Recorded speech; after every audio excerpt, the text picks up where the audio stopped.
going to dig into the presentation, go through it fairly quickly, but then we wanted to leave time just for those that have it to ask questions, for us to go into the actual platform. If you wanted us to pull up the school and go through that for you, we could do that as well. So we do have opportunities to kind of take this journey in any direction that you would like.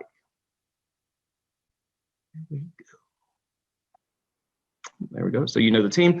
So we're going to go through here. One of the things we just want to make sure you have an understanding of the reports, and then we're going to go through how to interpret the data that is available to you on those reports. So you heard me mention this briefly as we were beginning to go through your resources that are available to you. In the folder, we have the hierarchy of reading skills that allows you to go and pinpoint that most foundational skill to unlock our students, to continue supporting them as we're becoming better fluent readers as we continue to work. You can do the cross-reference here at the bottom to know where you're going to find those data points in the fluency, and then you can cross-reference those with your L assessments to make sure that you're triangulating those data pieces to know where information is available, and that way you can continue to support your teachers.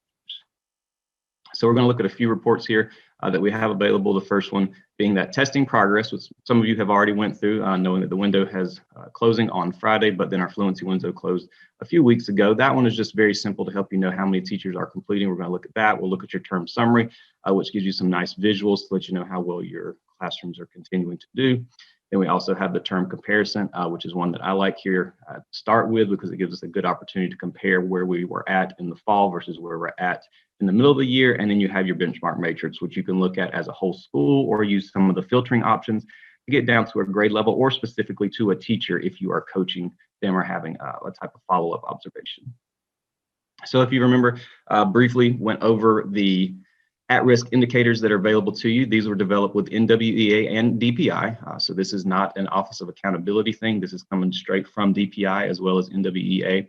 You can see those indicators are available for the foundational skills, along with oral reading fluency and the RIT scores for MAP growth. The areas are grayed out in some instances because for our second and third graders, they take the adaptive oral reading. So they would be down here with having a words correct per minute.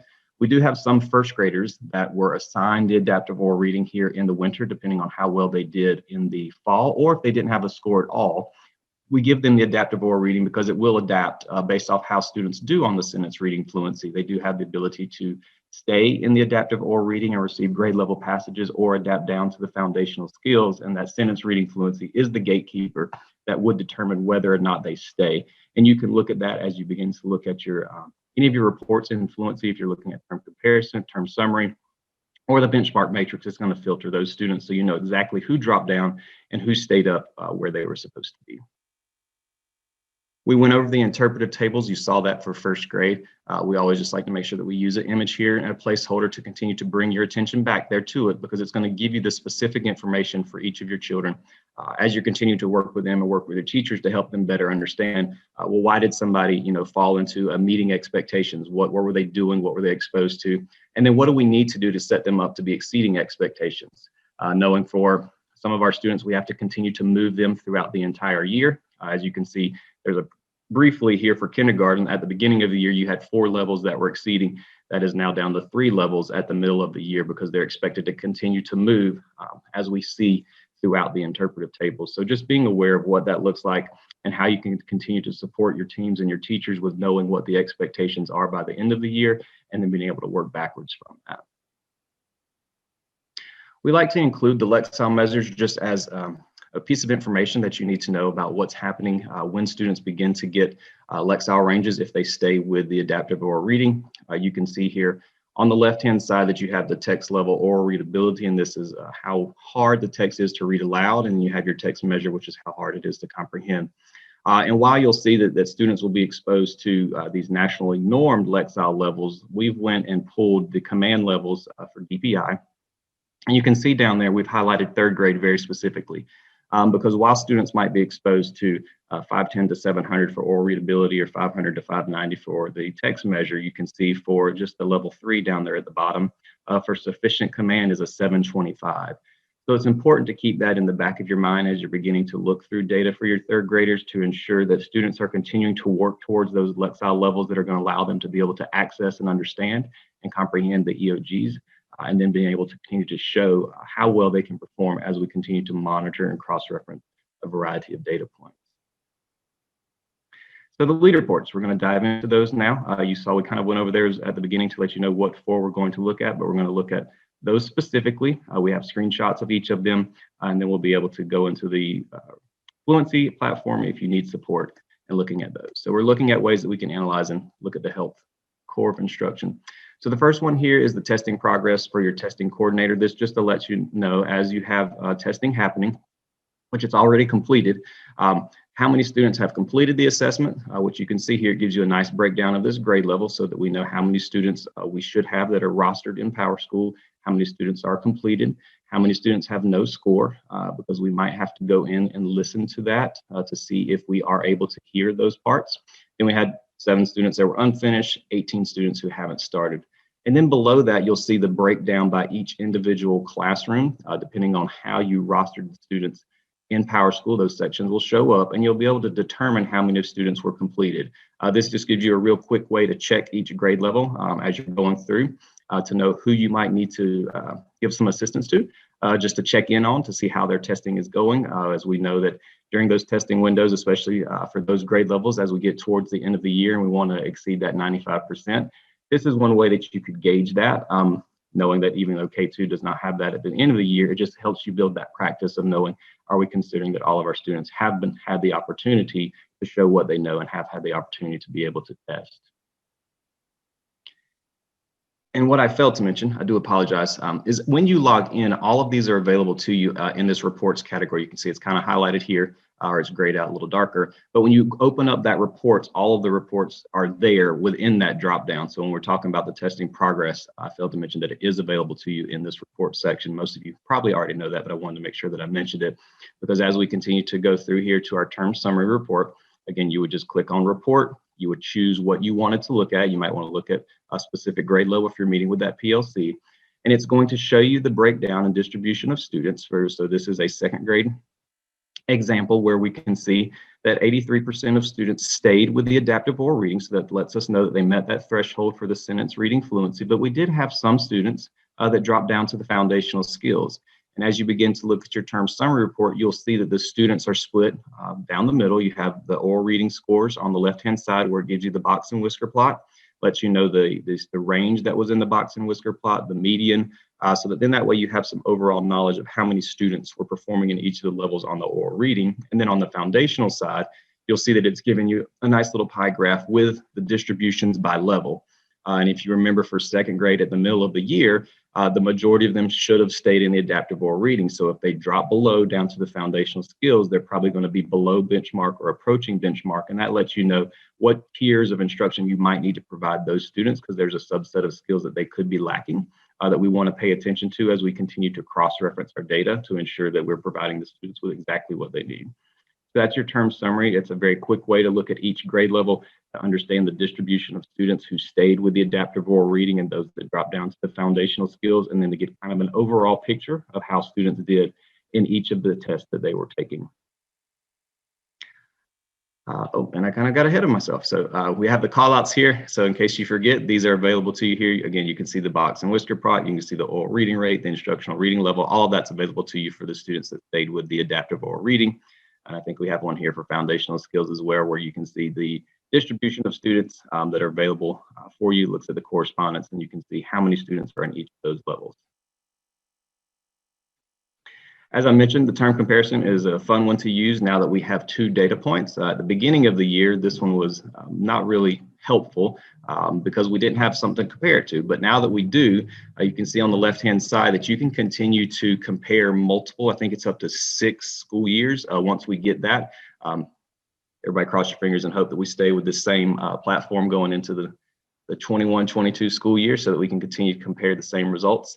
But the first thing that you have available to you is it's showing you the distribution of students that stayed in oral reading or that stayed in foundational skills. So this will let you know at the beginning of the year, you might have more students in foundational skills. And then at the middle of the year, more students might have stayed because first graders were assigned the adaptive oral reading. They might have shifted, right? So this gives you that opportunity to just quickly see in a visual how students were doing. If you hover over these bars, they will give you the actual percents. So that gives you just a quick representation of the distribution of students across your school. And then you have the separate by grade button filter down there at the bottom. It's going to explode this graph here and give you every grade level. So then that way you can know specifically what each grade level did. For kindergarten, you expect to see all 100% in foundational skills because that's what we should have assigned. First grade is where you're going to start to see there might be splits because they had the opportunity to take the adaptive oral reading. And then in second and third grade, all of them were assigned the adaptive oral reading. So if you start to see the splits there, what you would want to see is in the wintertime, maybe less students drop down to the foundational skills for second and third graders, letting us know that the work that we've been doing in our small groups and the work that we've done with microphases is starting to yield some of the results that we want to see.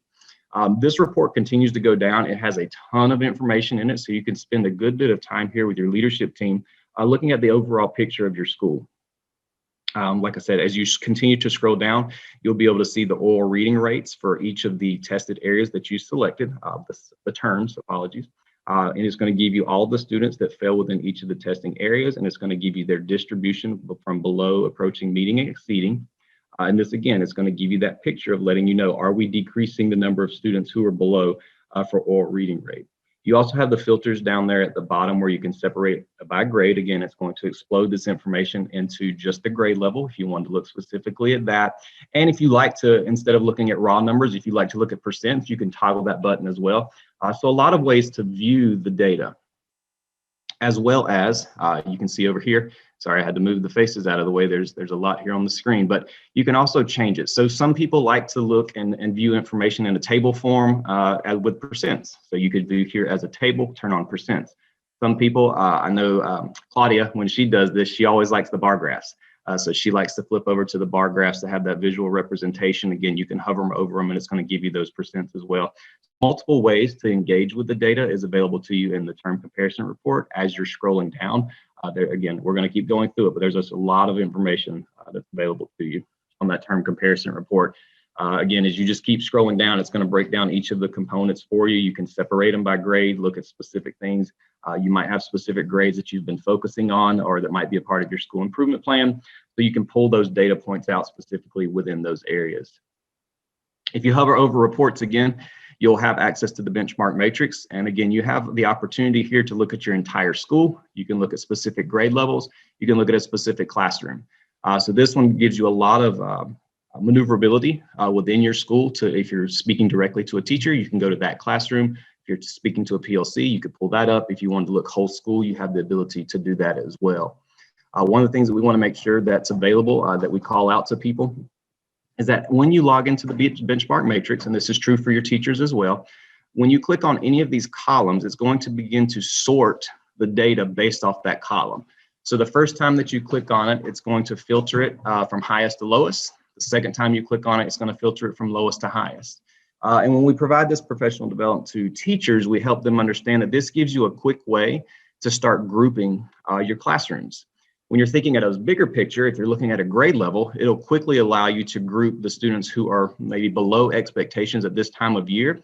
You can quickly do some calculations to see, are we seeing a solid 80-20 split for our MTSS purposes, or is it starting to shift? Maybe have to think about, do we need to augment some of our core instruction, look at our instructional practices that are leading to some of these outcomes, make sure that we're cross-referencing this information with our microphase data as well. See, are we seeing the same things happening as we begin to look at different pieces of information? On the left-hand side, you do have the foundational skills. So let's take, for example, a second grade. When you have students that are assigned the adaptive oral reading, but they might have dropped down to the foundational skills because they didn't meet the expectations here for sentence reading fluency, it's going to separate those students for you automatically. So you'll quickly be able to know, well, what students in second grade were adapted down to foundational skills and what students stayed up in the oral reading. You would see that as well when you look at your term summary report. It's going to give you that too. But now you're going to get to see specifically what happened for each student within that grade level. So just another way to continue to filter the information, ways to break it down, ways to find out, what students are, here we put it here for you, below benchmark, approaching benchmark, meeting benchmark, or exceeding. And all of those, again, they are color coded for you that will support you. And as well, there's a key that's on each of the reports. So you can see that this one's available to you here. You just drop down there and it's going to tell you exactly what you're looking at. So the benchmark matrix is super helpful, just depending on if you're meeting, again, like I was saying, if you're meeting with a specific teacher, if you're looking at a grade level, if you're looking at whole school, you have abilities to manipulate the data to find out exactly what you need. You heard me talk about this, but we put these in the slides here. Again, we talked about you can organize your small groups based off their needs. You can see here, in this example, we have 2 students that are below benchmark, but they're in different levels. That's why we presented the interpretive tables first, because we needed that to have a little bit of an understanding of what it means to be in a different level, because each student requires something different.